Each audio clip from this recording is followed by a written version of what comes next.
Alors au niveau de mon cursus, j'ai un cursus purement universitaire. Donc je n'ai fait ni les classes préparatoires, ni des grandes écoles. J'étais une très bonne élève au lycée, j'aurais pu faire ce choix, mais ce n'est pas le choix que j'ai fait. J'ai été à l'université directement en première année. Ça s'est très bien passé pendant mes études universitaires. De mathématiques appliquées et de sciences sociales pour les 2 premières années. Et puis ensuite de mathématiques pures pour la licence et la maîtrise. Pendant ces années-là, mon objectif était d'être enseignante de mathématiques.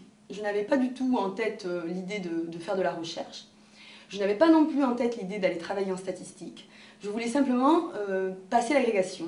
Et donc j'ai choisi de faire une maîtrise de mathématiques pures avec les options qui me permettaient de passer l'agrégation de mathématiques.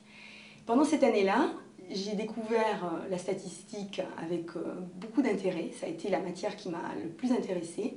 Et j'ai eu la chance de rencontrer Henri Cosinus, qui était le professeur qui enseignait cette matière à l'université Paul Sabatier de Toulouse à l'époque. Et il m'a donné goût et surtout il m'a proposé de continuer ensuite pour faire un DEA et une thèse. Alors j'ai un petit peu réfléchi parce que c'est vrai que l'agrégation, ça me permettait à l'issue d'une année, si tout se passait bien, d'intégrer un travail de fonctionnaire, etc. Et ce qu'il me proposait finalement, c'était peut-être plus excitant par certains côtés, mais aussi moins sûr. Mais bon, j'ai tenté l'aventure, donc j'ai laissé mes amis qui ont fait l'agrégation de mathématiques et qui sont maintenant enseignantes en lycée en banlieue parisienne, et j'ai fait un DEA et un doctorat en statistique. Là aussi, ça s'est bien passé, j'ai eu la chance d'avoir un excellent encadrant.